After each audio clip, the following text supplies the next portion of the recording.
Chance to ask him, but I do see our good friend Bishop Larry Brandon back there. Would you mind giving us an invocation today? We always love hearing your words. And that'll be followed by, we'll have the Pledge of Allegiance from Councilman Fleury. Thank you so much, Councilman, for your kind words. Thank you, Councilman and our mayor. Let's look to the Lord. Father, we're grateful for you for this awesome day. And you said if we acknowledge you in all of our ways, you will direct our path. Father, we thank you for our chairperson of the council and each councilman. And God, we praise you for our mayor in this great city. We ask you to bless. You've honored us with this blessed day. And God, we want to use this day and make the most of it. And God, bless the council as they're making decisions. Lead them, guide them, direct them. It's in the name of Jesus we pray. We thank you, Father, for wisdom. Amen. Amen. Please face the flag. I pledge allegiance to the flag of the United States of America and to the republic for which it stands, one nation, under God, indivisible, with liberty and justice for all. All right, Madam Clerk, will you call the roll, please? Councilman Bradford. Present. Councilman Everson. Here. Councilman Jenkins. Present. Councilman Corbin. Here. Councilman Fleury. Here. Councilwoman Lynch. She's here. Here. Councilman Bowman. Here. Okay, is there a motion to approve the minutes So of this? moved. Okay, we've got a motion from Second. Councilwoman Lynch, seconded by Councilman Corbin, to approve the City Council meeting minutes from the February 24th, 2015 meeting and the special meeting minutes from February 24th, 2015. Working on it. Looks like everything. Okay, and that motion passes unanimously. At this point, do any council members have any awards, recognitions, or distinguished guests they'd like to acknowledge? I would like to just say one thing for solid waste. Did a good job over those 2 weeks managing a difficult situation, and please pass that along for me, Stan, because I do appreciate it, and I think our citizens were quite appreciative as well. They were all very sympathetic of the problem, but glad to see that, frankly, we were ahead of the schedule that we published, so that was great. So kudos to them, please. They have something. I want to thank a few of my colleagues for coming out for the Meals on Wheels program. I got a reward, my mom's name, and some staff members from the mayor's office also. I'd like to thank them for that. It was really nice, and I have to just share quickly that I've been involved with the Caddo Council on Aging for a long time, and spent many a walk with your mom, and she was just such a blessing for that organization. I thought that was a really, really nice way to honor her. I appreciate that. Thank you. Absolutely. All right.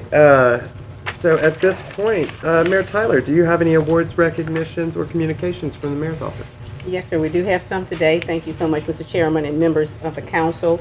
And I think you've already recognized Bishop Brandon. He was one of the guests that I knew coming today. Thank you, Bishop Brandon. And the other one, we were going to thank people, employees who had worked diligently during the inclement weather. And of course, Councilmember Jenkins did that with one department, but we will still thank the others. Our first announcement is I'd like to ask Battalion Chief Brett Smith and Mr. Sean Weesey to stand if they're here today. And will you please come up? We want to thank these gentlemen for their acts of goodwill. First, Mr. Weesey for his heroic and selfless act in rescuing a citizen from a home fire. During the rescue, Mr. Weiss indicated to us he lost his $1,300 mortgage payment in the fire while trying to rescue this person. Battalion Chief Smith led an effort among fellow firefighters and collected more than $1,600 for Mr. Weesey. We want to thank you both for being such great examples of what it truly means to be our brother's keeper, and we want to recognize you today. Thank you so much for your selfless service.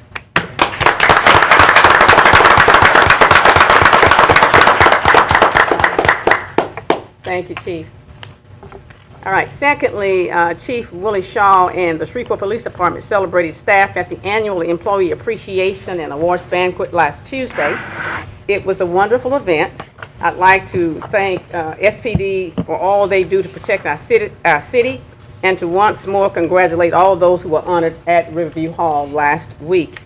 We will have our kickoff for the litter abatement and beautification campaign tomorrow at 3 p.m. in the Skybox at Independence Stadium. We've invited numerous community organizations and would like each of you to mark your calendars for this event. Our motto is, don't be trashy, keep it classy, Shreveport is home. Last week, we had the opportunity to meet with all 4 judges of Shreveport City Court regarding our litter abatement concerns. We informed the City Court of the goals of our litter abatement and beautification initiative and are looking forward to enforcement of our current litter ordinances. This will add teeth to our efforts to keep our city clean and beautiful. I'd like to thank Mr. Crawford, our CAO, for leading our department heads in a very productive retreat last week during one of those snow days.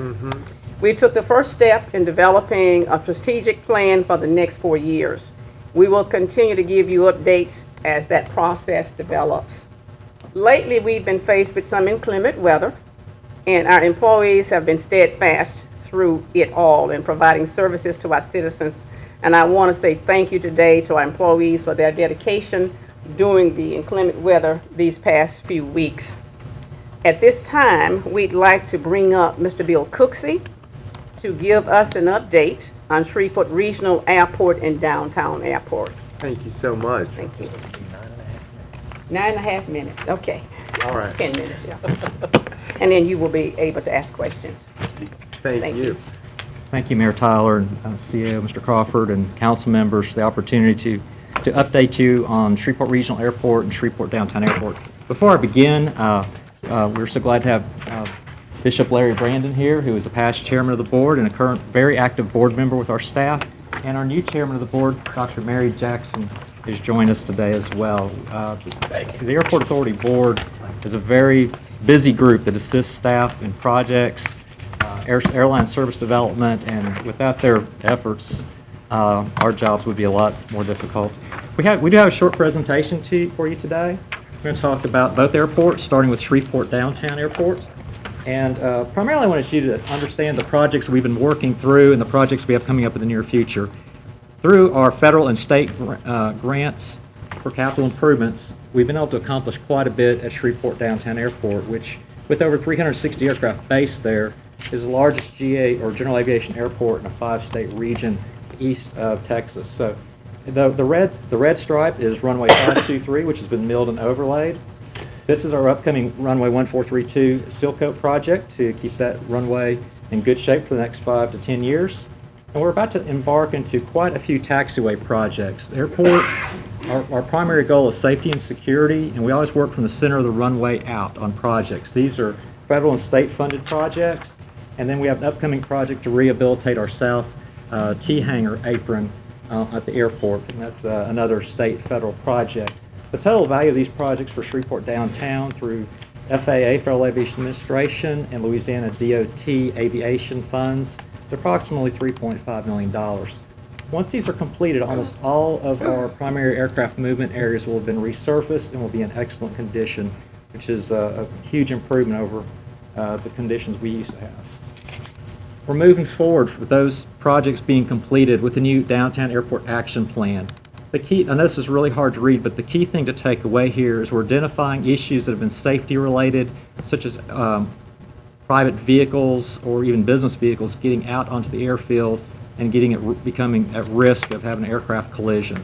That's what we call an incursion.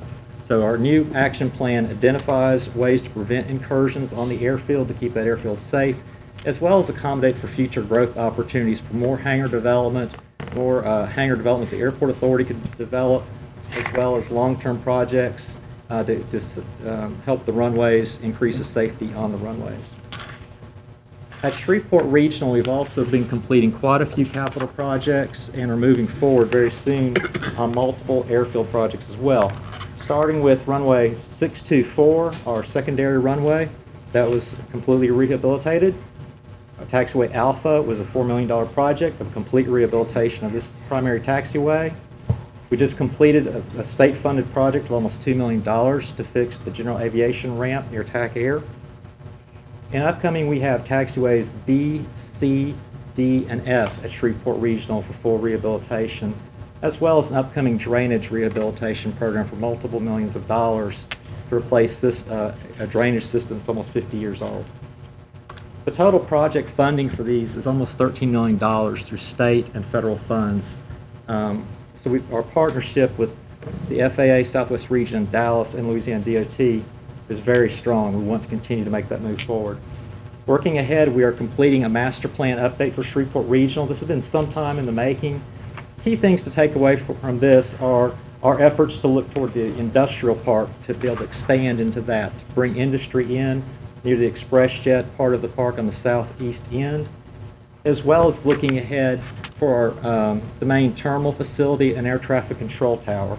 One of the key goals we have right now is to move the air traffic control tower at Shreveport Regional for safety reasons, for visibility, as well as to accommodate future changes we see in the airline industry with possible terminal changes, things like that. So as we wrap up this master plan, we will have a final public meeting to unveil the master plan, and that will be in the very near future this spring.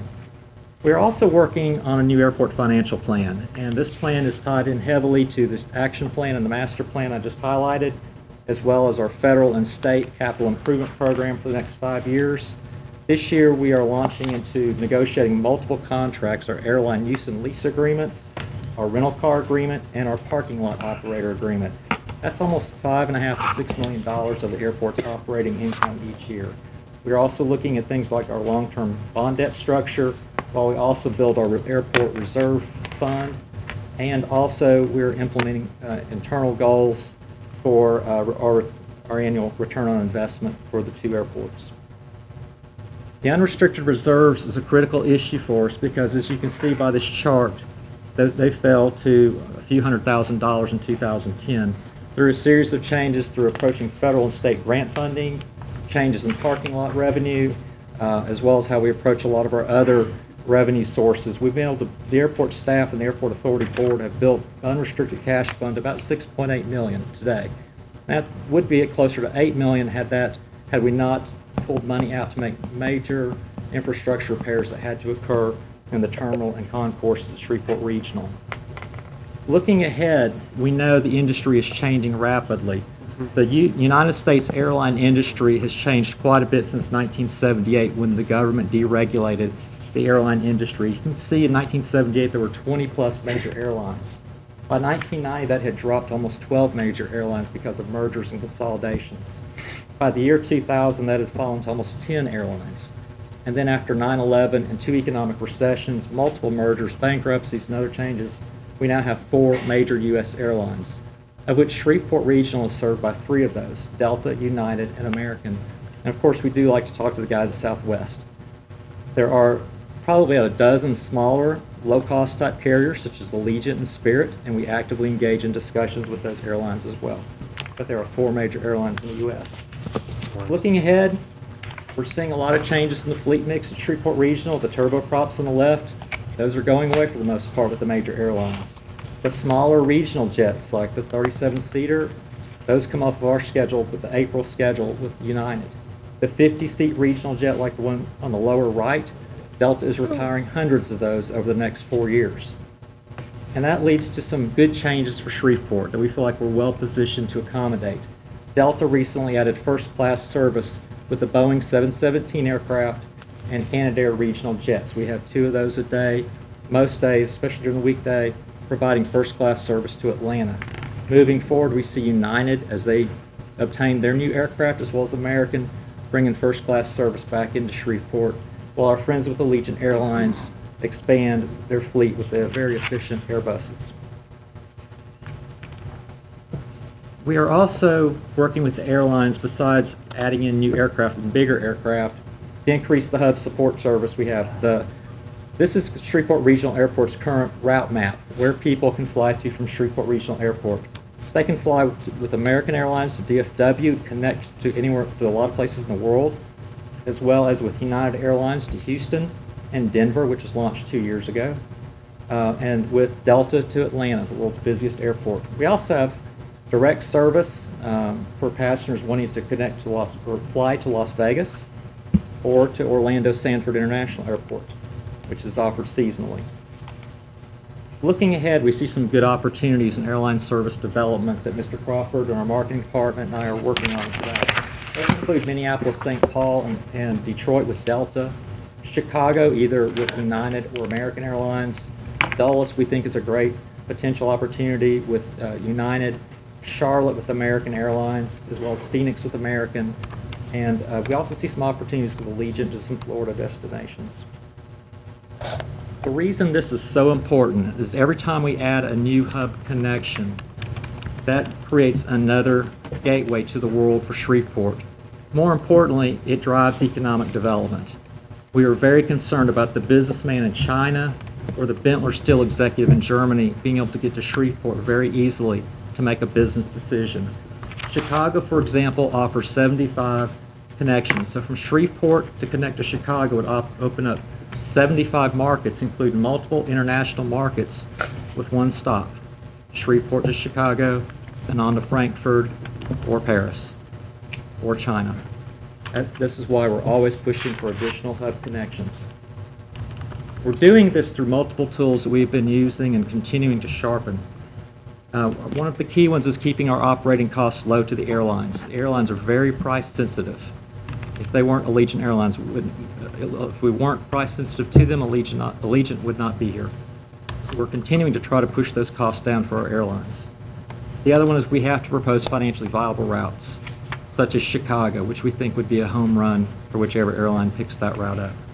We also have to have continuous marketing efforts through the very good marketing and advertising program Mr. Crawford has put together, as well as our friends with Architects Regional Air Service Alliance, or RASA, which is a 501c4 organization separate from the Airport Authority. It's chaired by Mr. Tim Wilhite, consists of representatives from multiple parishes and organizations, and their sole goal is to step in behind the airport, and if there's ways they can financially assist in working with the airlines to minimize cost of new service startup. That's where the RASA's goal, that's where how they fit into this model. They are seeking long-term funding, such as the hotel motel tax or other options. We are also continuing to make multiple improvements on the terminal. You've seen the changes in the flooring. You probably haven't seen the changes in the HVAC system with our recently installed cooling towers. We have a new access control system, which is $2 million+ of federal and state grants to install. And we also have additional work coming up for the roofs. We're also working with our friends with ExpressJet Airlines. The big hangar on the south end, the big blue hangar, is now 30 years old. We are discussing actively with ExpressJet what the capital improvement needs are for that hangar. And at the same time, we're looking for more prospects for our parks, for our industrial park. And we're doing that primarily through certifying our industrial parks, the 2 industrial parks at Shreveport Regional with Louisiana Economic Development. By doing that, we think the marks will be 2 parks will be much more marketable to prospects looking for a site that's ready to build on. If there are any questions, I would certainly be glad to answer them. And thank you again for your time, and also thank you again to Dr. Jackson and Bishop Brandon for joining us today. I want to add 2 points. Ms. Cooksey went over the presentation with us, and we wanted people to know that we do have first-class service. Don't know if you remember to say that. And our downtown airport is full, and we have a waiting list for those people. You might want to explain that. Absolutely, Mayor. Delta has launched the first-class service with the Boeing 717s and the CRJ 900 aircraft, and that is the first time since, I believe, 2006 we've had first-class service in Shreveport. As we see additional larger aircraft come into the mix, we see more first-class options coming, which is, again, is where the RASA organization helps us on. At Shreveport Downtown Airport, we do have a backlog of people looking to build lots. We have a project that will soon will relocate some navigational aids, which will open up 8 to 9 lots for development. And a big part of the Downtown Airport Action Plan is to free up additional space for future development of new hangars to accommodate that growth. That's great. Thank you so much. And we have a request to speak from Councilman Jenkins, followed by Councilman Bradford.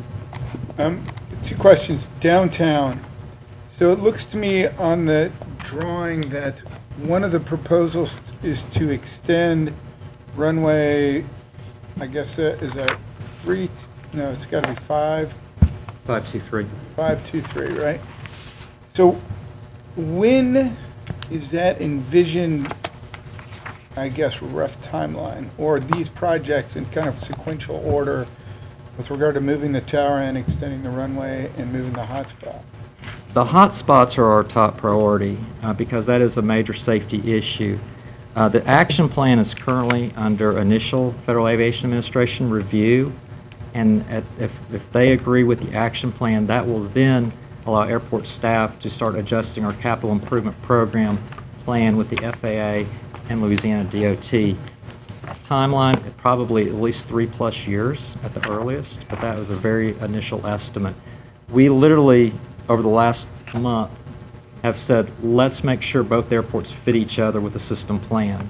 And one of the key issues staff worked on was to make sure safety was addressed through pushing the runway to the east about 500 feet, and then have at least an extension of 500 feet to the east end to regain the lost pavement, and then eventually work toward adding up to potentially 5,000 feet. Now, we would need to go through a lot of airspace study, especially with Barksdale Air Force Base, on the airspace around downtown airport and Barksdale. Okay, and so that was kind of my follow-on question. So that 5,000 feet, there's a little, not clear as you pointed out, but I believe that's 5,000. That's the Yes, sir. proposed runway length with the extension, is that correct? That would be our goal, to bring it up to 5,000 for corporate type aircraft which land at downtown airport. Okay, gotcha. Yes, sir, that would be our goal. And then, I understand the airfield steady, but do you think the tower is more likely to go first, or do you think the runway extension is? Safety always is the priority, so a runway shift would take priority, as well as some adjustments to the taxiway connectors to the runways. The tower we put on there as a potential relocation for multiple reasons, because we do know if we do not have this reference in our airport layout plan, neither the FAA nor Louisiana DOT will recognize that as a potential option for funding in the future. So we do want to put that there as an option. If we actually relocate it, I think there's a lot of discussion we would have to see if that would need to happen, including how to pay for it. I was going to say, there's a significant portion that's going to be cost, I would guess. Yes. How modern is that? I mean, it looks fairly modern from the outside, but how old is the tower, do you know? I think it's about 40+ years old. I'm just guessing. That one predated me. Okay. Councilman Bradford, followed by Councilman Corbin. Thank you, Mr. Chairman. It's good to how are you? Thank you. Very impressive presentation. I'm very encouraged by the development of our air services in and out of Shreveport. How many takeoff and landings are there at the downtown airport? Approximately 46,000 a year, which is called an operation. Operation is either a takeoff or a landing. How many hangars are there? Probably about 150. And you're looking to have spots for at least 10 or more, you say?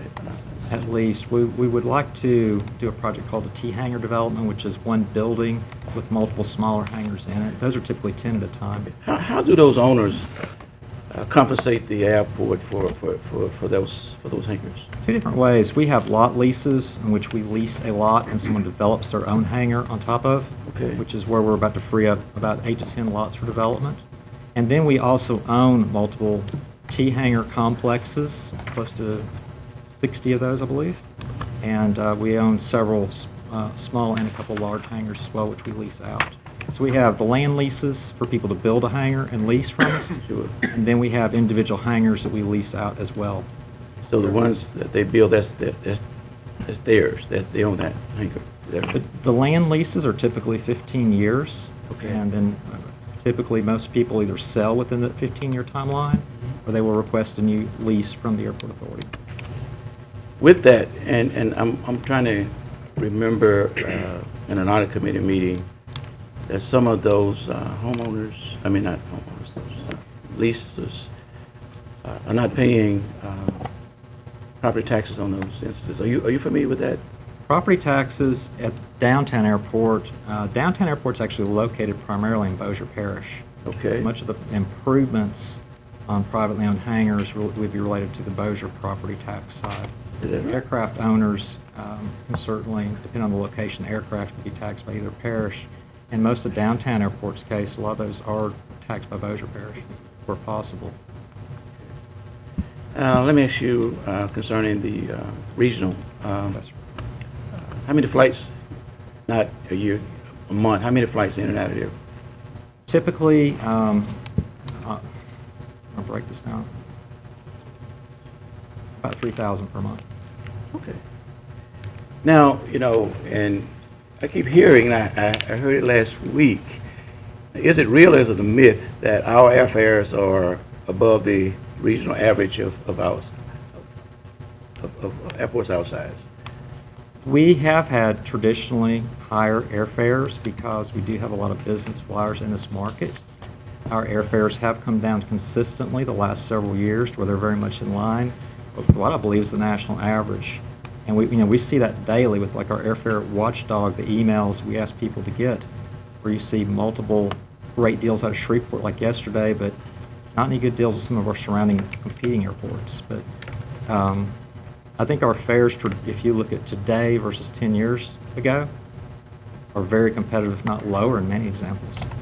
So you don't feel that it's true that the airfares at the regional deter conventions and those type of things coming here? The airfares, when you compare Shreveport regionals to other regional airports, they're going to be fairly comparable.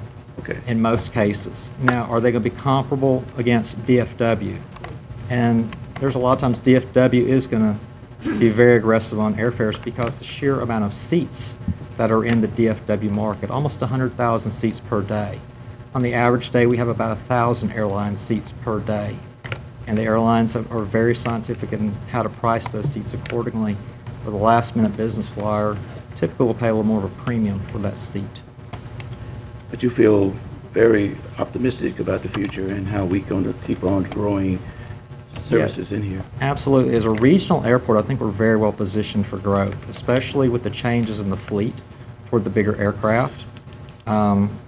With the growth in the economy, like Bentler Steel and CSC and Bossier, those are the things the airlines are making those decisions on whether to move that aircraft to Shreveport or another city. Mm-hmm. And when you have the business flyer coming from Germany to Shreveport, that's what makes the revenue for the airlines. So I think we're well positioned for the future, especially given our size and the radius that we're drawing our passengers from, which is South Arkansas, 30% are East Texas, and 60+% from North Louisiana. My last question, Mr. Cooks, Yes, sir. is in regards to commercial. Yes, sir. With the port and with, regional, we are regional.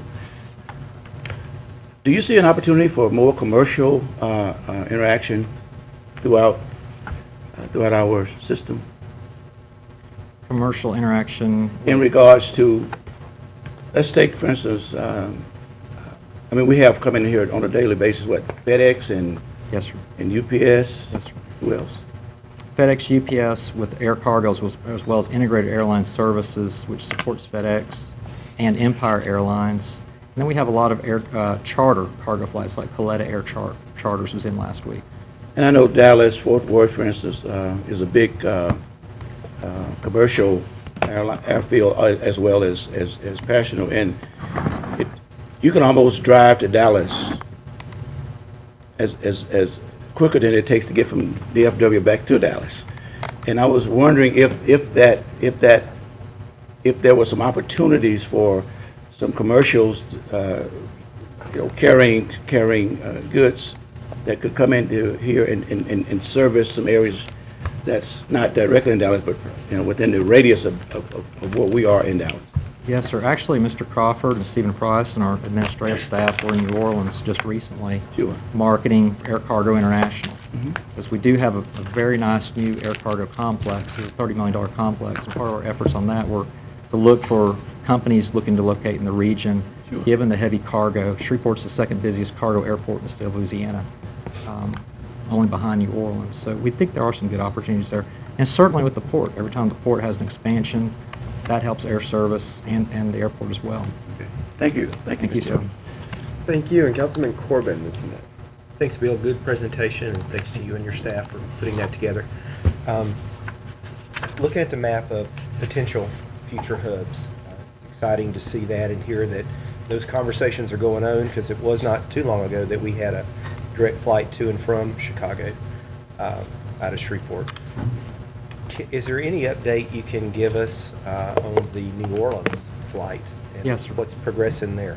Yes, sir. Actually, and I did put New Orleans on this route map as an option. There is a group looking at potential New Orleans service. They would do it on a smaller 30-plus seat turboprop aircraft, which makes sense economically.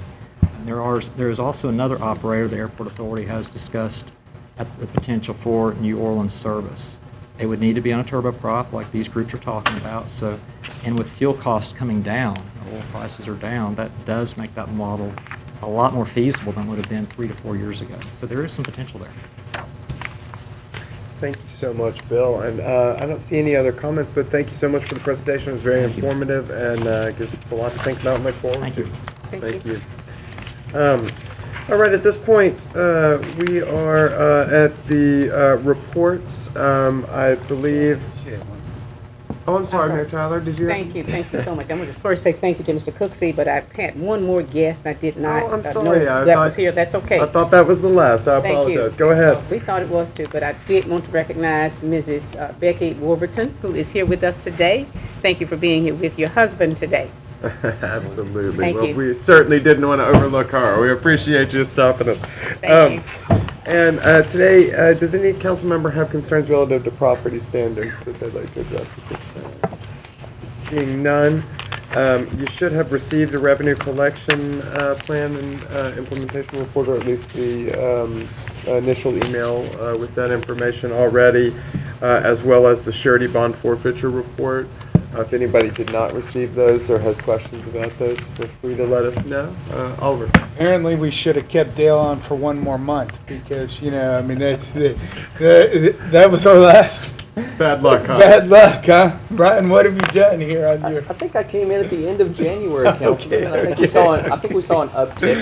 Okay, no, hey, look, I mean, just want to make sure. I'll say when I Credit is due. when I felt bad about that number, I at least had something to smile about on the Mall St. Vincent page. Yeah. So if you look there, you'll see something great. Right, So yes. so there's some good news, some bad news. It's Well, let me say, just because I don't want everybody to think that we had a dramatic No. shift. I mean, it is, yes, slightly lower, but our January revenues were so much higher than previous January revenues. We're still up significantly from 2014.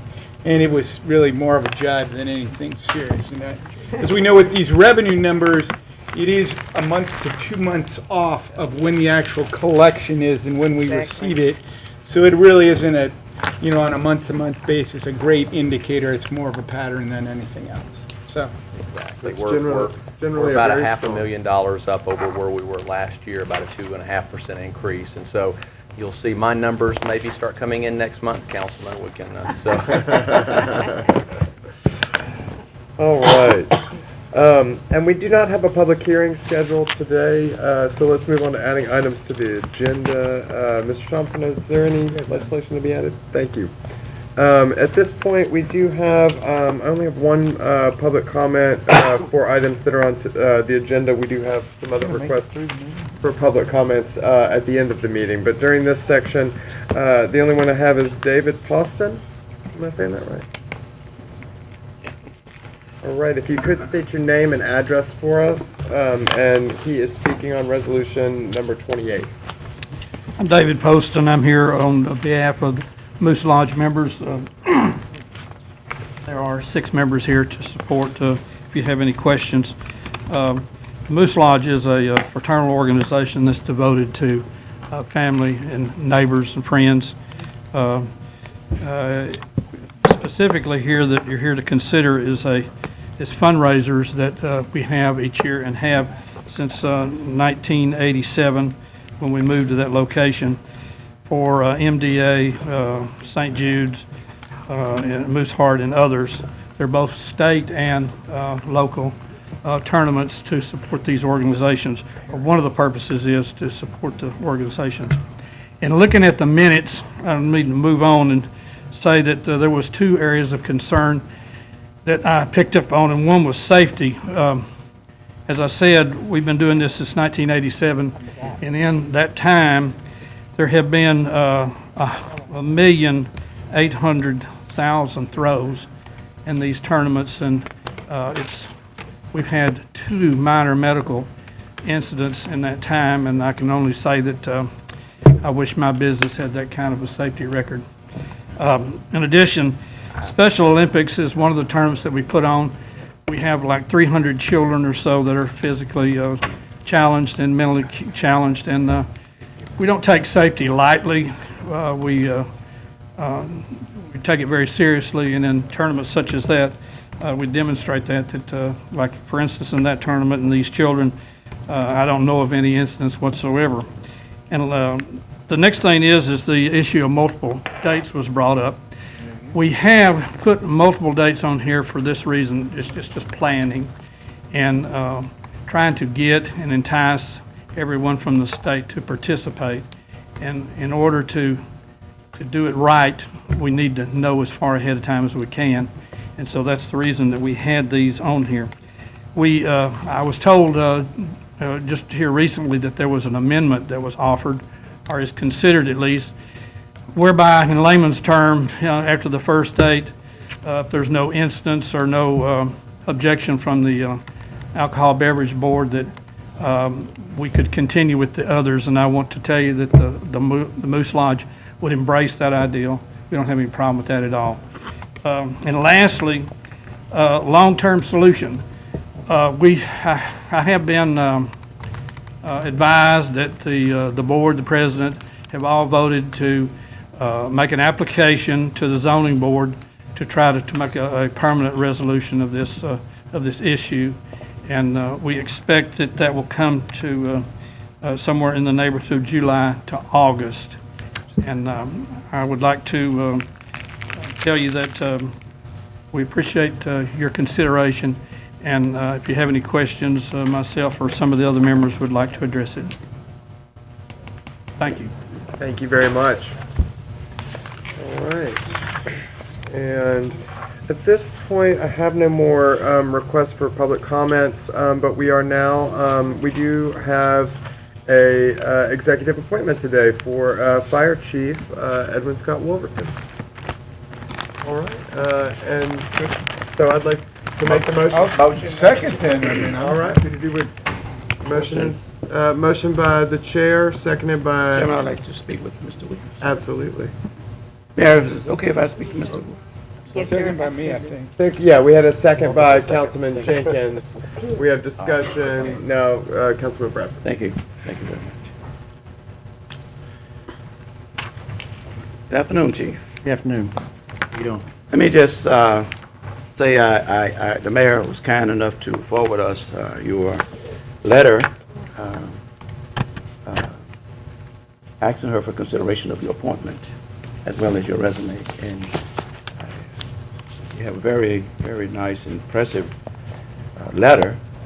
It spelled out your goals and your ambitions for the fire department. And I appreciate that. And your career in the fire department seems to be impeccable. So I appreciate that. But I want to ask you a couple questions. Can you give me the chain of command in the fire department, starting with the fire stations? At the fire stations? Yeah, starting with the boots on the ground at the fire stations, and then give me the chain of command up to you. Yeah, so in operations division, you have an assistant chief that's on duty 24 hours a day. They're pretty much what you call the shift commander. Okay. They oversee 6 battalion chiefs. Those 6 battalion chiefs oversee anywhere from 3 to 4 stations. In those stations, there will be a company officer, sometimes even multiple company officers. There's multiple pieces of equipment there. And then there could be anywhere from 3 to 4 additional firefighters and engineers assigned to those pieces of equipment. What's the fire department's policy on having civilians in the firehouse? On what now? I'm sorry. Having civilians on the property. Our fire stations are public buildings. Okay, We welcome any visitation from any visitors. okay. Those are official visits. We have policies in place for when a civilian does show up or a dignitary shows up, certain things are done. The company officer is informed by the crew to make sure that they know that someone is there in the building. They're supposed to come and recognize them, introduce ourselves to them, and ask what they need. Okay, so nobody's really allowed to just congregate at the fire station? Well, we still control the entry and exit to them based on a lot of that security reasons, Councilman Bradford, because since 9/11, there's always been a threat level that has to be taken in consideration. But however, they are public buildings. They do belong to the citizens. So we welcome them there. Many come by, they want a blood pressure check, or they just want to be checked out, or they have a question, they need a smoke detector. So any need that they come by and present us with, and we try to meet that need. What is the policy regarding riding on the fire truck? Our policy right now, we have a hold harmless agreement that they sign. They typically have to be affiliated with some agency that it is a benefit to them. For example, we have Bossier Parish Community College EMT students that ride out, and they satisfy their hours needed for providing pre-hospital care due to that. So they ride on our medic units and on our fire trucks to have that access and that pre-patient contact prior to them finishing their courses. Okay. And in regards to visitors, they're under constant supervision. No one just wanders around. Yes, sir. No one's supposed to be wandering around. They should always be in constant contact with one of the members that are assigned to that station. So if there is a breach in that policy, then you have order in which that information will be transferred to you. Is that right? Yes, sir. Okay. Yes, sir. There's a chain of command. Typically, you want that company officer to address that immediately. Okay. And he has that authority to do that, to address that immediately. And that's what I expect my company officers is to exercise that authority that they have to correct things that need to be corrected immediately. Chief, I thank you for your responses and wish you well in your endeavor. Okay? Thank you, sir. Thank you, and I see no other requests for speak. I think we've got a few votes in. If everybody could cast your votes. Congratulations, Chief Wolverton. This is a unanimous approval.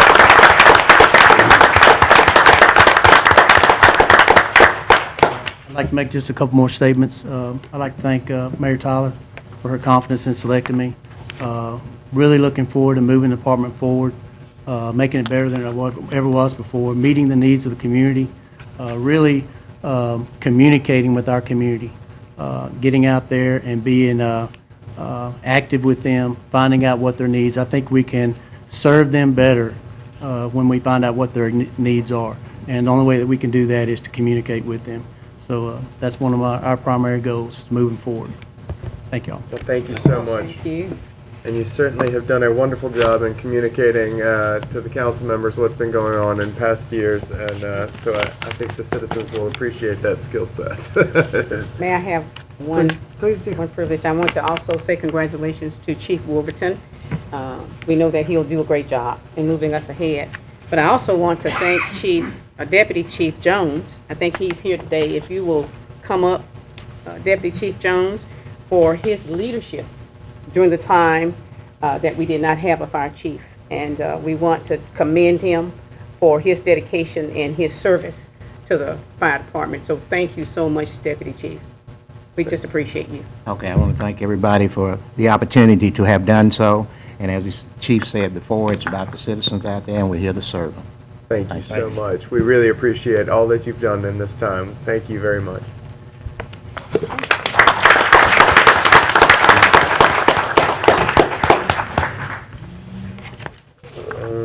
Let's see. Okay, now we're at consent agenda. Mr. Thompson, we don't have any items for introduction, but we do have items for adoption. Mr. Chairman, in accordance with the previously discussed policy, I will read each resolution on the consent agenda except Resolution 35, which was removed at the request of Councilman Lynch, after which a motion to adopt all resolutions on the consent agenda will be in order. Resolution 22 declares certain city property to be surplus property, authorizing the donation of the property to the James Burton Foundation and otherwise providing with respect thereto. Resolution 30 authorizes the acceptance of a donation from the Rotary Club of Shreveport and otherwise provides with respect thereto.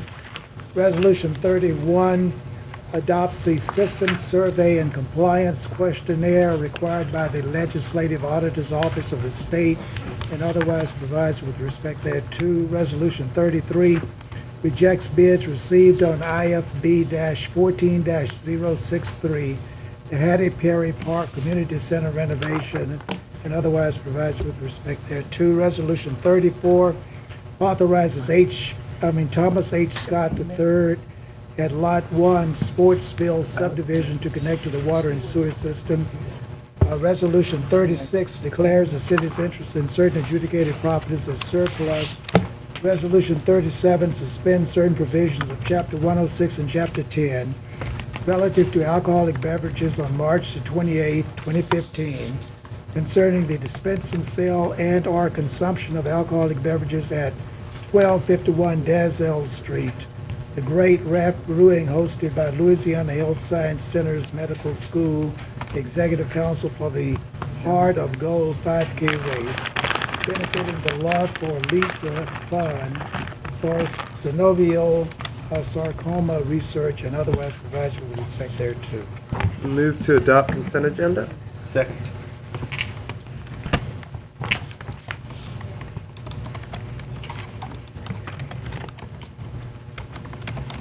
And that passes unanimously. Mr. Chairman, And that was I'm sorry, for the record, there was a motion by the chair, seconded by Councilman Corbin, and that was adopted unanimously. And Mr. Thompson, please proceed. Resolution 35 was removed. It authorizes the institution of expropriation proceedings against certain described property within the city of Shreveport in connection with the Wallace Force Main Project, parcel T-20. Is there a motion? I'm going to make a motion to move this to later in the agenda for one reason. I got an email requested yesterday for a larger map from Mr. Westerman. I thought all the other councilmen had received it, so I'm going to send it on to everybody else because I realize I'm the only one, so at least they can look through it in the next 15 or 20 minutes, so that we bring it up at the end of... Or is there a format where it can be put up here? I don't know if it can from my email. Is it printed somewhere? We'll find out. I mean, I can send it to, let me see if mine will print from here. Stand by. Oh, you have? Oh, you have? They're good.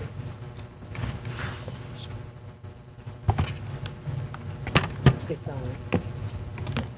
I withdraw my motion then. I was like, I wanted to hear that. As you can see here in the area, this is the area of the property that's to be expropriated with this resolution. Okay, give us some landmarks. I see Norris Ferry Road. This is Norris Ferry Road. This is Overton Brooks Road heading towards Ellaby Road. And in the upper right-hand corner here is Ellaby Road. So this is north of Long Lake Estate subdivision. It's on the north side of Ellaby Road on the north side of Long Lake Estate subdivision. What is on that property now? Residential structures. So we're not just expropriating land, we're going to buy houses? No, sir, we're not purchasing the property. What we're doing is we're expropriating a temporary construction servitude that would allow us to install the force main on the existing servitude that exists down through there. Okay, that's different. Okay. That's a little better. That being considered, so moved. Giving it more resolution. May I get another question? Go for it. Okay, so this force main though, obviously it's already got an easement on it, and I looked at the pictures pretty close because I did get it today, and I appreciate you forward that on. I mean, obviously the cutaway for SWEPCO, it's SWEPCO, right, that currently has the easement? Yes, sir, they have a servitude in there at the same Okay. place. And then, but this force main is, why do we need to, I guess the real question is, why do we need to expropriate an easement? Well, the property owner, there is some question regarding the property owner as far as the cost of the servitude. In addition to that, there are two water wells on the properties there that are within the servitude that are actually encroaching a portion of the force main servitude that's existing. In order for us to install the new force main, we're having to go on the other side than what we would normally do because of those water wells. And if we can't work out the deals with the water wells, then we will look at having to deal with the expropriation issue because we fully anticipate the property owner not willing to sign the servitude. I mean, I don't necessarily want to say what I'm thinking in this public forum, but I mean, so we're not, I guess on some point we're using this as some type of leverage to encourage him to move his water wells or, I mean, Well, it's not so much leverage, Councilman. What we're trying to do is we're working with the property owners, and we're trying to resolve the issue without having to use the expropriation. But because the time frame that's critical with this project, if we can't resolve the issue with the property owner, then we would like to go ahead and proceed with the expropriation in order to acquire the necessary servitudes. okay. Is there only one property owner involved? There are 2 property owners involved, but this particular suit involves only one. Then Councilwoman Lynch, did you have a request? Well, the reason I asked for this to be taken off the consent agenda because it's a pretty serious matter when you start doing the expropriations. Because government carries a big stick. It sounds like that's what we're doing here, but I want to make sure, you know, that it was at least discussed in detail before we actually proceeded with it. You answered one of my questions about the time frame. My other question is, because I know an offer has been made and rejected. Yes, ma'am. Correct? So do you feel that we're at an impasse, or is it just the timing that's really driving it? Actually, I think if we can work out the arrangements with the water well, then I don't think there'll be any problem. We'll be able to proceed with the property owner. Okay. So are we at an impasse on the negotiations? No, ma'am, we're currently working on them. Okay, so if we don't do this today and we look at it 2 weeks from now, is that going to present a problem? As far as negotiating with the property owner, no, ma'am, it will as far as not. the timing and getting the project completed or start to work on it or whatever. Because we get approval for the expropriation doesn't mean that we file the paperwork. We're simply asking permission to pursue the expropriation should we not be able to Correct, but I'm negotiate with saying the property if we owner. wait until our next city council meeting in 2 weeks, is that going to interfere with any time frame that you all would be looking at? If we can accomplish it in 2 weeks, no, ma'am. Thank you. Okay, and Councilman Corbin, is that current? Are you good? Mr. Chairman, but at the same time, not delaying it would not have a benefit either. Is that right? I beg your pardon? Not delaying it 2 weeks would not have a benefit for the parties either. If we assume that we cannot negotiate with the property owner to delay the project, to delay the expropriation proceedings would delay the project. If we can negotiate with the property owner and resolve those issues, then there is no delay in the project and there's no need to go ahead and follow through with the expropriation procedures. This is a preemptive motion on our part to try to shortcut the process as much as we possibly can. So it's be like untying your hands. You feel free to go as far as you have the authority to go on this. Yes, sir. Okay.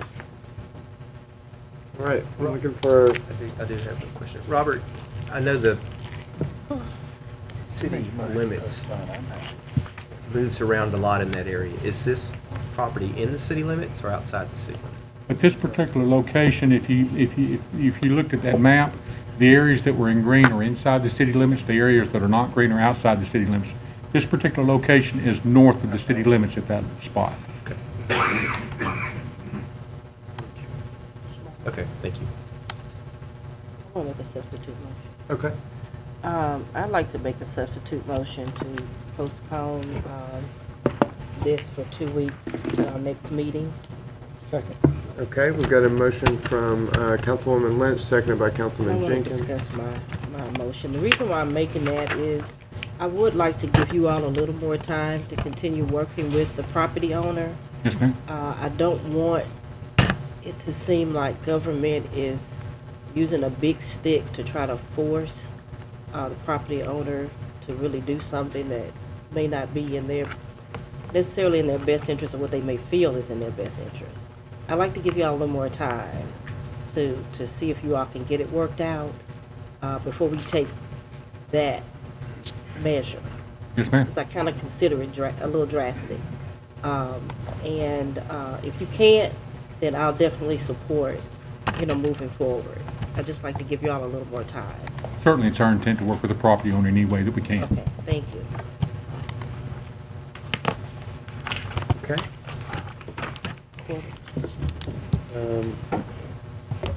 I'm sorry, I think Corbin and Lynch have both had okay. Sorry, just the two of y'all were going back and forth. I couldn't tell which one had already been cleared or not. I think Councilwoman Lynch. No, I'm good. We didn't get your vote. We're voting on a substitute motion? Okay, and that motion passes 6-1. So that will postpone 2 weeks. Okay, next on the agenda, Mr. Thompson. Mr. Chairman, we are now into regular agenda legislation, resolutions on second reading and final passage.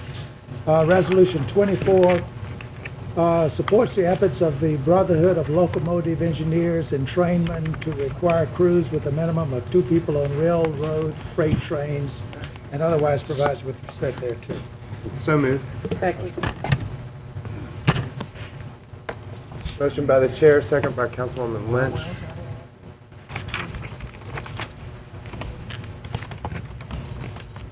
And that is approved, a 6-1. Motion passes. And now we are on to number 28. It suspends the effects of certain provisions of Chapter 10 and 106 of the Code for Saturday, April the 18th, 2015, Saturday, May the 23rd, 2015, Saturday, August the 8th, 2015, Saturday, September the 19th, 2015, Saturday, September the 26th, 2015, Sunday, September the 27th, 2015, and Tuesday, November the 3rd, 2015, in connection with fundraising efforts by Shreveport Moose Lodge number 2239. There is one amendment. Would you like me to read the amendment? The amendment, Mr. Chairman. At the end of the now therefore be it resolved paragraph, insert the following.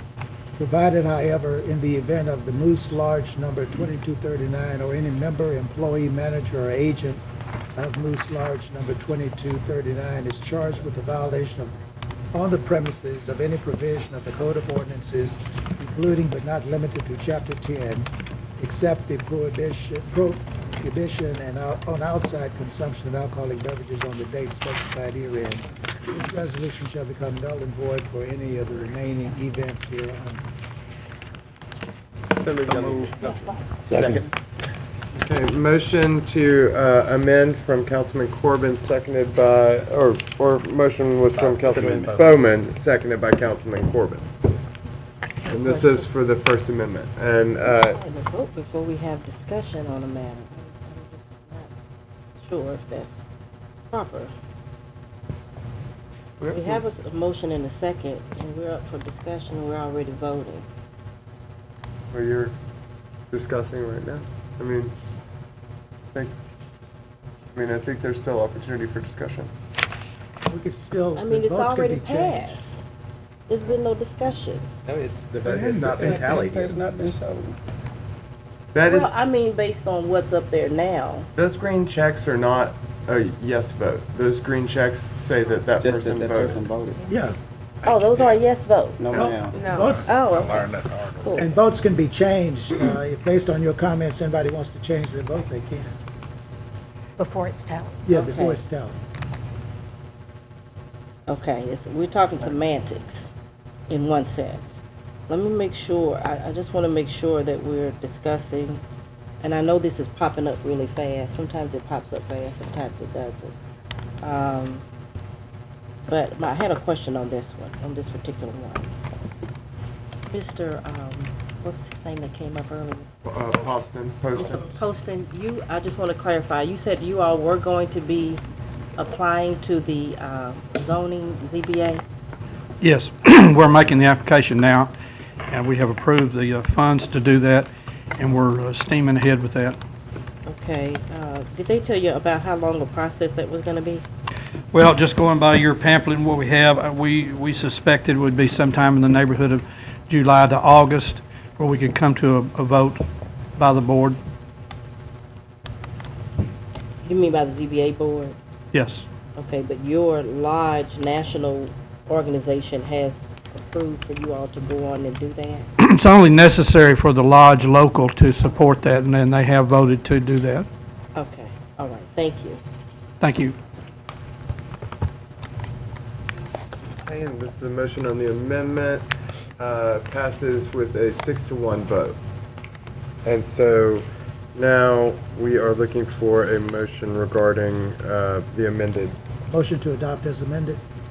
So moved. Okay, we've got a motion from Councilman Jenkins, seconded by Councilman Bowman, to adopt as amended. And I'm still looking for a vote from Councilman Fleury. There we go. And that passes 6-1. Mr. Chairman, I believe we're now under Resolution 32. It authorizes the mayor to execute an amendment to the second amended and restated Medicaid I'd like to move to supplemental table cooperative this. endeavor agreement with the Louisiana Ambulance Alliance and Second. other public entities, and we need to table this. Yeah, motion from the chair, second by Councilman Jenkins to table this. Can you please advise?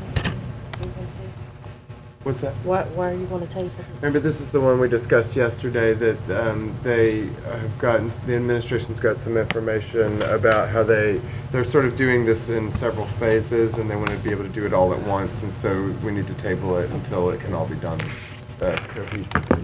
Thank you. We are at unanimous passage, Resolution 38. or unanimous to table, sorry. Wait, Mr. Chairman. Oh, I was just correcting my misstatement. It was nothing. Resolution 38, request an opinion from the Attorney General of the State of Louisiana concerning whether the city attorney can represent the mayor and the city council when a conflict exists between the mayor and the council and otherwise provides with respect thereto. I move. So move, Mr. Chairman. Okay, we've got a motion on 38. Okay, as point of, I'm not sure about this. Second. Because we have to support it, right, to vote it down if we're against it in this case, or can it die from a second on a resolution? It has a second now. I just seconded. So it's motion by Councilman Bradford, seconded by Councilwoman Lynch. So what are you saying about the vote? I'm not saying anything, so you seconded this one.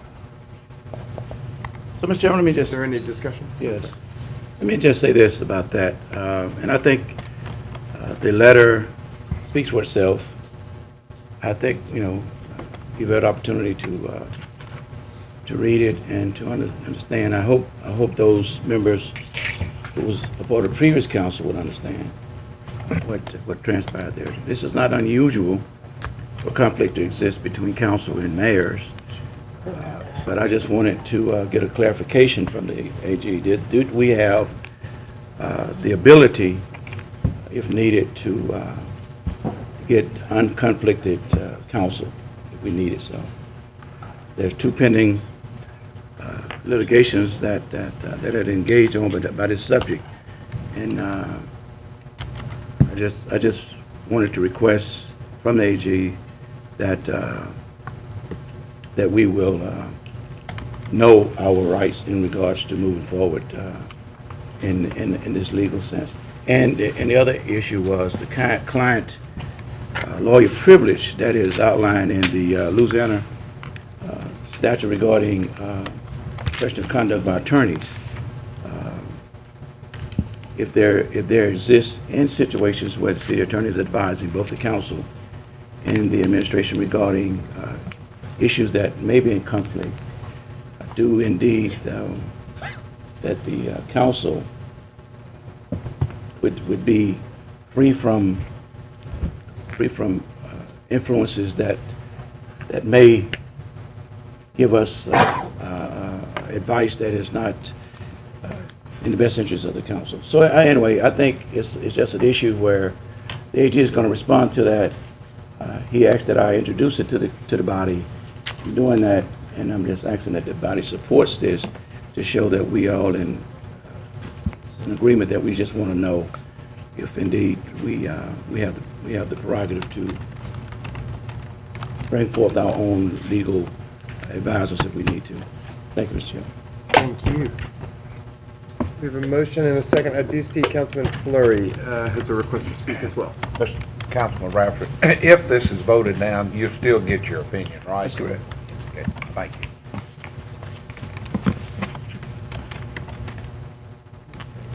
Seeing no more discussion, I'll call for the vote. Councilman Fleury, it looks like it didn't register. There we go. And we have got motion fails 5-2. Request to speak. Oliver? Okay, this brings up an interesting point about our charter.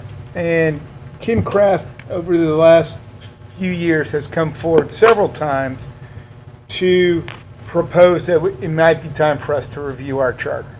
And to be honest, that's where I think a discussion like this one we are having should be, because I'm one that I like to determine my own destiny rather than give my destiny to somebody else. So this, among many other things, are things that I do think we are in at a time when maybe it's time to review our charter and to consider putting together a working group for a charter review. I'm not saying this is a burning issue, but whether we start on that this summer or some point when it works with the administration's schedule, I'd like to at least bring up discussions around a charter review with the administration and or when that seems appropriate. It has been some time, and there are several little things that certainly during my first 4 years on the council that I think are no longer as germane as when they were initially done on the charter that we should reconsider. But I don't think we want to take them one at a time. I think we want to do a whole hard look at the entire process and what the charter says and see if there are things that we need to adjust based on where we are today. So that is more of a global idea, but this is what really brought that to light today. Hey, Mr. Chairman, let me just respond, and I have no problem with it. I think just like the experiences we had a couple of weeks ago with the little library, free library, where we had an outdated ordinance, a code that need to have been revitalized and brought to this to the 21st century. Likewise, this represents an issue that may be outdated. As we pursue the charter, and I agree with the councilman wholeheartedly, but I think we need to at least have some references on what areas of the charter that we need to at least consider to take to the voters. And I think this one will give us at least a reference in this area to what we may want to fashion as we pursue this to take to the voters. Because if there is, in this opinion, a conflict, then I think we should know that as we pursue, as the councilman said, a dialogue and review of the charter and amending it to fit the 21st century. Thank you very much. All right, Mr. Thompson, would you proceed with introduction of resolutions? Mr. Chairman, Oh, I'm sorry, Mr. Fleury, did you have a? Yeah. And actually, it looks like there's one from Mr. Bowman that's showing up as well. Did you have one? Yes. Okay, Mr. Fleury, then Councilman Fleury, then Councilman Bowman. Councilman Jenkins has brought something up that I think is an excellent idea. But in the statute there, it says in the ordinance that one can run for city council. He doesn't have to be domiciled. He only has to be a resident. And so I would hope down the road that as we look to our charter that we would address that. The parish commission has that you have to be domicile, also a resident. So that's something I'd like to have looked at going forward. Thank you. Good. Okay, all right. Seeing no more requests to speak, Mr. Thompson, could you proceed with the introduction of resolutions? Resolution 39 authorizes the employment of legal counsel to represent the Municipal Fire and Police Civil Service Board. Resolution 40 authorizes the mayor to execute a Medicaid supplemental payment cooperative endeavor agreement with the Louisiana Ambulance Alliance and other public entities and otherwise provides with respect thereto. Resolution 41 ratifies the acceptance of a monetary donation to the Shreveport Police Department for the purpose of purchasing civil disturbance equipment. Resolution 42 enters into a contract agreement between the city and ALSCO relative to providing water and sewage and otherwise provides with respect thereto. Is there a motion to introduce these? So moved. All right. Motion by Councilman Jenkins, seconded by Councilman Corbett. All votes are in. And that passes unanimously. Mr. Chairman, we have one ordinance to be introduced. It's ordinance 20. It amends the 2015 Airport Enterprise Fund budget. So moved. Second. All right. Motion by Councilman Corbin, seconded by Councilman Fleury to introduce. And Councilwoman Lynch, it looks like it doesn't have yours registered.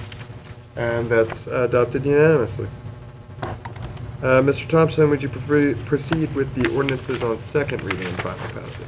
Ordinance 16 is a zoning ordinance. It amends Chapter 106 of the code by rezoning property located on the east side of Viking Drive, approximately 760 feet north of East Olive, from R1H Urban One Family Residence District to B1 Buffer Business District.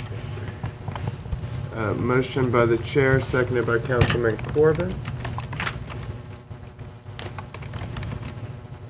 And that passes unanimously. Ordinance 17 is a zoning ordinance that amends Chapter 106 by rezoning property located on the south side of Bird Coons Industrial Loop, 1,580 feet east of Kingston Road, from B2E Neighborhood Business Extended Use District to B3 Community Business. Second. Okay, and that is moved by Councilman Fleury, and I heard a second from Corbin. Motion, looks like all the votes are passed, and it passes unanimously. Ordinance 18 is a zoning ordinance that amends Chapter 106 by rezoning property located on the south side of Mount Zion Road, 1,225 feet west of Linwood Avenue, from B2E Neighborhood Business Extended Use District to I1 Light Industry District. So moved. Second. And that is a motion from Councilman Fleury, seconded by Councilman Bowman. Looks like all votes are in. And that passes unanimously. Ordinance 19 is a zoning ordinance that amends Chapter 106 by rezoning property located on the north side of Southern Trace Parkway, 775 feet east of Wallace Lake Road, extending north of Southern Trace Parkway, 1,700 feet. And it changes from RA Residence Agricultural District to R1D PUD, Urban One Family Residence Plan Unit Development. So moved. Second. All right, motion by Councilman Corbin, seconded by Councilman Fleury. Looks like all votes are in. That passes unanimously. Those are all of the items on the regular agenda, Mr. Chairman. And there's no tabled legislation to be considered today, is there? I don't believe there is. That takes us down to reports from officers, boards, and committees. Unless I'm looking at the wrong script. Am I on the right one? Hey, can somebody refresh our memory what happened with the alcohol? I think that The the police city department. attorney's office decided Withdrew. that the license should be issued. Okay, It was true. Okay. okay. Well, correct, in consultation with the police department, they decided that they would issue it. Okay, that it didn't fit the whatever criteria Right, that it was a- required it. Okay, gotcha. I'm sure you said it yesterday, but So we are at officers, boards, and committees. I'll say we just had a Riverfront Committee meeting where we discussed several topics, one of which was civic appropriations. It was determined that we'll hold another meeting within the next 2 weeks to move forward with that discussion.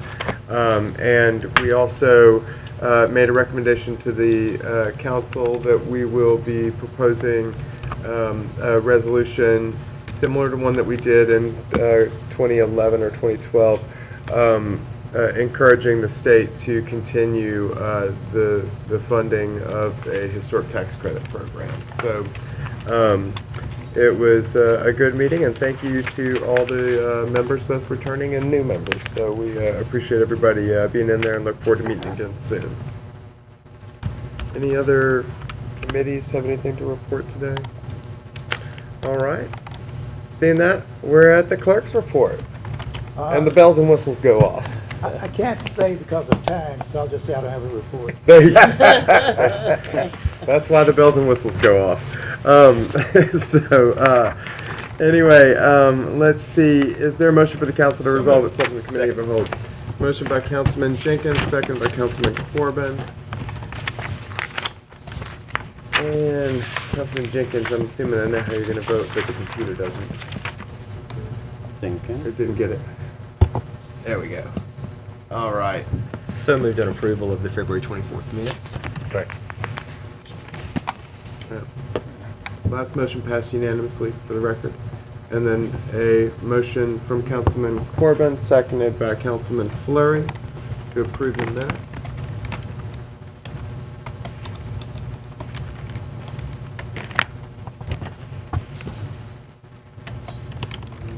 There we go. And that passes unanimously as well. And Ms. Mayor, do you have any communications today? Nothing else, thank you. Thank you so much. Any member of the council have any communications?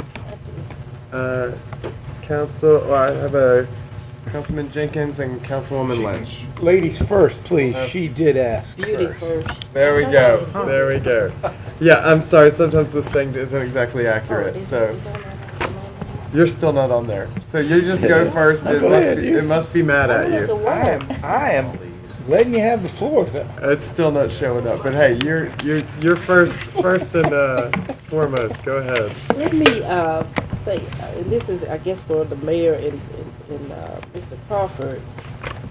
I'm getting calls, emails. I haven't forwarded it yet, but I do have another one besides the one we got today about the recycling cans not being, I guess, picked up timely. I know this has been an issue in the past, but and I'm not sure what's happening with it.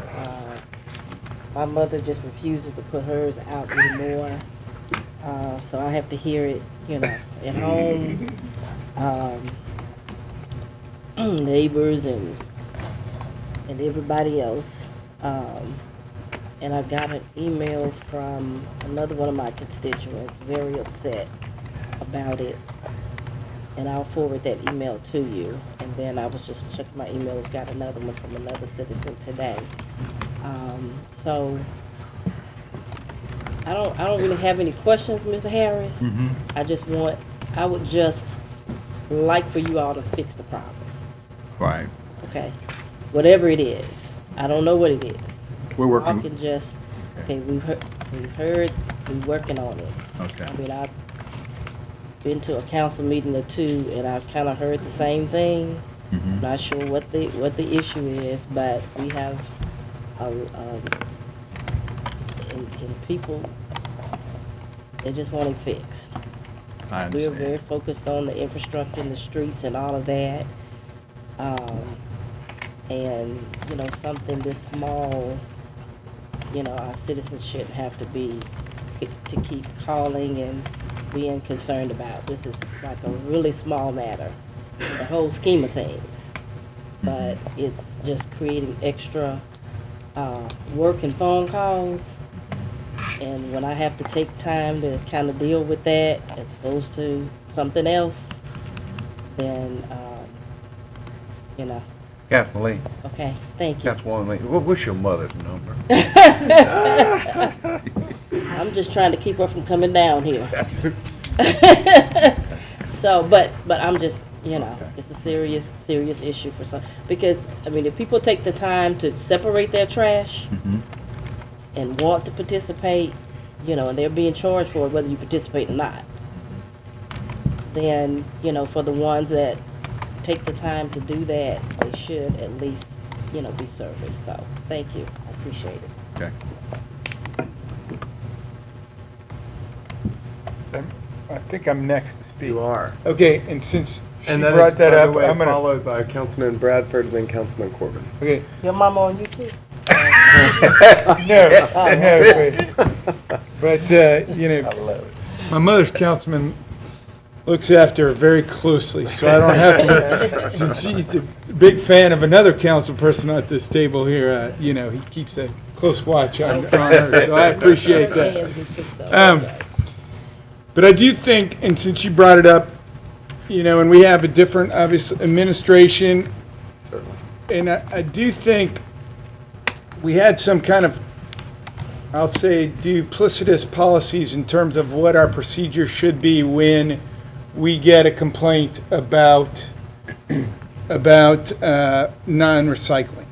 And so, just as a, I'd call it a request, but it's not really a formal request, more a consideration, I do suggest that y'all kind of work out what y'all's plan is, because we do get a lot of them, and I know how we did it with the previous CAO, and that may not be the best way that y'all want to do it. So I'm happy to start from scratch, because clearly the way we were doing it in the past wasn't, and I don't blame the administration, I'm just saying the way we were doing it wasn't necessarily working that great.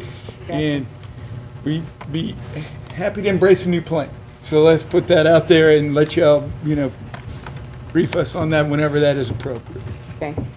If I can respond. We Sure. are working diligently on a plan. We get the many calls that you get. Sure. And of course, service will get better for a while, and then we have the same complaint. So we are going to be aggressively doing some different things with it.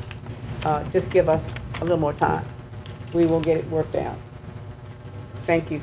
Thank you. I now have Councilman That wasn't the nature of it. Oh, sorry, man. I said. Trying to keep us As it moving along dovetails here. in me. Okay, so I had proposed a cleanup of the southernmost part of the Duck Pond Bayou-ish at the 70th and East Kings corner for this Saturday, but due to all the weather we've had and the water table, as well as my kayakers and canoers, we're going to postpone that. I think I've gotten to most of the groups that I've talked to up until now, but in case somebody happens to look in on this for reference, we're going to postpone that till I can, kind of lock down my volunteers for a more appropriate weekend. So I do appreciate the city's support on that, and I will certainly coordinate that with a significant advance notice again when we come up with a new date. But thank you. Thank you, sir.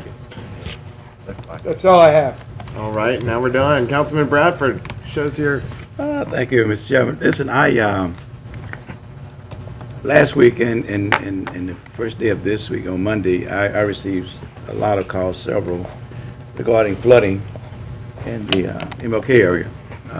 And I forwarded an email to the clerk, who is very diligent in responding and forwarding it to the proper departments. And I got an email, and I didn't see it until late, back from Mr. Crawford, and he understood my concern. And that my concern was that, and I didn't realize it until I wrote the neighborhood yesterday, that there are no drainage outlets in University Park. I mean, the water just goes where it wants to go, and it usually goes to the lowest spot, or to the spot to where it's gathered, and it just stays there, and we're getting people's houses. So I was asking the administration and Mr. Crawford and the mayor assured me that they're going to look into some provisions, less than digging up streets, how we can at least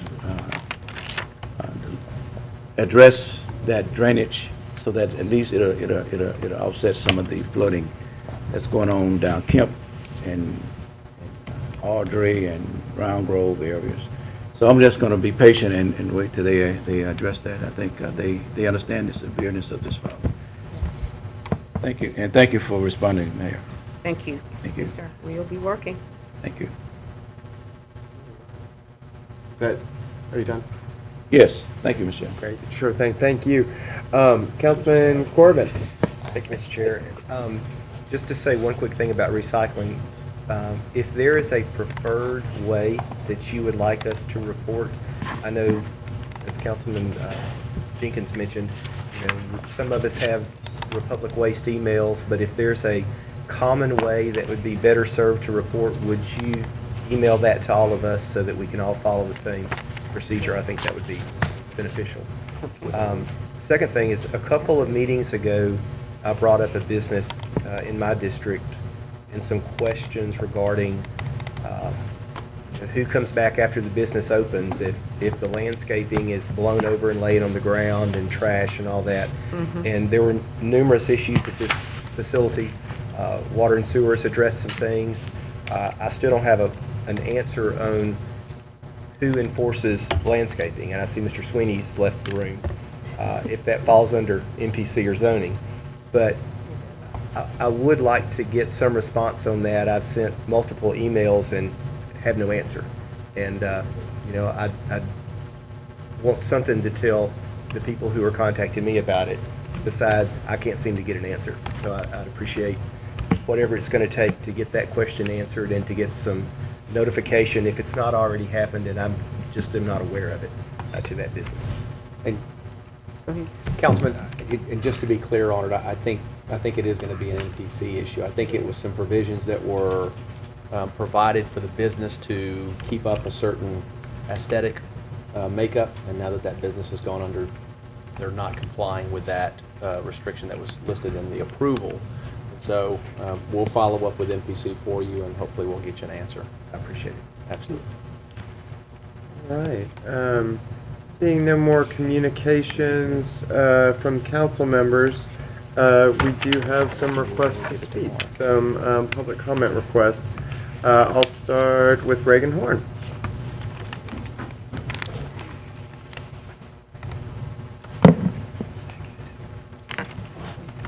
Do I need to say anything? Just say your name and address for the record. Okay, my name is Reagan Horn, and I'm at 544 Stevenson Street, 71104. On behalf of Bike Shreveport, I would like to invite Mayor Ollie Tyler to participate in the U.S. Department of Transportation's Mayor's Challenge for Safer People and Safer Streets. I also encourage the Shreveport City Council to adopt a resolution that declares the City of Shreveport's recognition of May as National Bike Month, as it has been for the past 56 years. Bike Shreveport is a social organization whose goal is to work cooperatively with our local government to spread awareness about cycling safety. Mayor Tyler issuing the Mayor's Challenge to the Shreveport for Safer Streets is a small move that can have a big positive impact on our community, among your constituents and your peers. We are asking you to work with our generation who really cares about the city and wants to provide accessible, sustainable transportation to the greatest number of people. Bike Shreveport is working with groups such as NLCOG, Shreveport Regional Arts Council, and Shreveport Common already to bring cycling to individuals in need. Make our community your priority and take the Mayor's Challenge for safer people and safer streets. Thank you. Thank you very much. And if you would like to share some language with me by email, I can start working on a resolution for the May. Yeah, we do have a sample resolution that I can send. That'll be perfect. If you can provide that to me, I sure would appreciate it. Sure, thank you. Thanks so much, Reagan. All right, next we have Sammy Mears.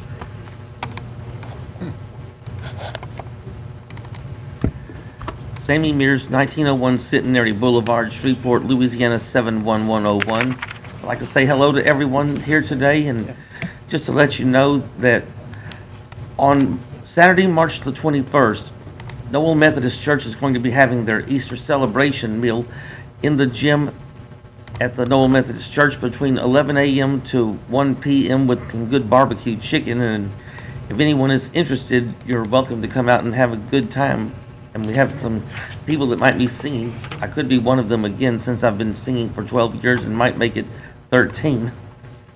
I wanted to say also, I felt pretty bad just 2 weeks ago when I could not be here. The winter storm that we had, apparently it kept me from coming. I would love to have been here, but they said that there was more on the way, which is why I had to stay in. And I know that if I came down in that time, I would have not likely gotten a ride back. And I would have gone against James 4:17, where it says, anyone who knows the good he ought to do and doesn't do it sins. So I would not have wanted to take that chance. However, I'm very happy to be back today, and just to say also that this past Sunday was rather hilarious, because when I came out of the county market store to go to Springs of Grace Baptist Church, I'm always glad to see Sunday come, and I just said, oh joy, with a smile. Then this other person said, does joy have a date? So I just decided, instead of engaging in a dull conversation with that person, I just walk on over to my church for Sunday school and morning worship, because I don't know who joy is and I don't know that person. Thank you. Thank you, Sammy. All right, and next is Pastor Linus Mays. Pastor Mays, 335 East Desert, Shreveport, Louisiana, 71104. First of all, I want to give thanks to the quick response from the mayor's office in regards to a letter that we sent over to her. We want to thank her and her city attorney for the quick response that all citizens does matter.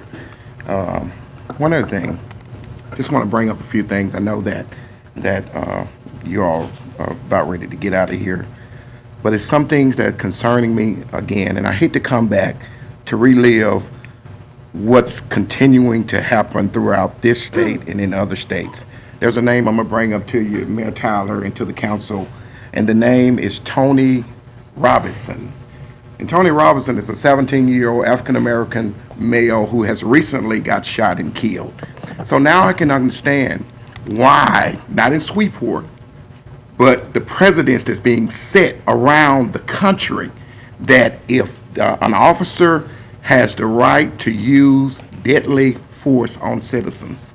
So, you know, I have a problem with that, because if it was only happening 1 or 2 times, then we can say, the officer can be right. But there's a cycle now that have developed. Glenn Ford, y'all know that name, right? Glenn Ford is a brother that did 30 years in prison, African American. And Glenn Ford has cancer now, and he's dying. He got 4 months to live, but guess what? They won't pay him anything. See, that's what we're saying. We are not against anybody. So no group has to come up and say, you all are anti-police. The police job is to serve and protect. We have good police officers. We're not saying that. We're saying that the same thing was under Keith Hightower administration, to have a review panel, a citizen review panel, that would look at some of these cases and give oversight and pass the information on to the internal affairs.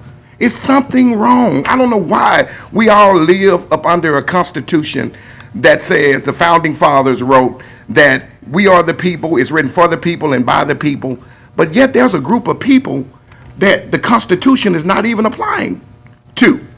So that's why I'm down here. That's why I'm going to continue to come, because the Lord is not going to let it stop until we wake up and realize that there is a problem with African American men's, let me say that one more time so Mike can hear me, unarmed African American men's. So people call me and they say, well, Pastor Mays, if you don't have a gun or a knife, why are we still getting killed? You're telling us comply, comply, comply, and your churches comply with the police officers. Don't do nothing. Don't move too quick. Don't give them no reason to shoot. When you're telling people everything right and it's on video, Mike, chokehold, which was illegal in one of the states, choked a guy on video. I know it's hard. We good Christians. I know it's hard to accept. But just like he quoted out of the book of James, it says very simple that, and this is me paraphrasing it along with what he just said, James 4:17, when good people do nothing, evil prevails. That's the sad reality of what we're dealing with, people. I was raised in, I was just a few more minutes, I was raised around a lady by the name of Miss Billy Messina. My mother cleaned her house. I'm not with this white and black stuff. But there's a problem when you got university students are saying at